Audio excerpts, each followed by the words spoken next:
আসসালামু আলাইকুম। এই মুহূর্তে আমরা আসছি রানীগঞ্জ ব্রিজ।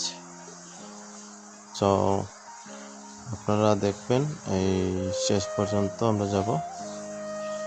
তো আমার কাছে খুব ভালো লাগছে যে প্রথম আসছি হিসাবে খুবই ভালো লাগছে।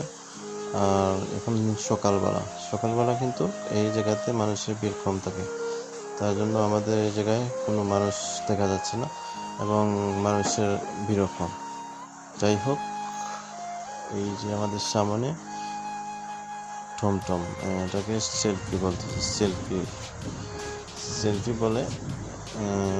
এই যে সামনে সিএনজি, সম্ভবত এই জায়গায় এই যে মানুষ ছবি তুলতেছে। আসলে ব্রিজটা আমার কাছে খুবই সুন্দর লাগছে আর খুবই ভালো লাগার মতো একটা ব্রিজ।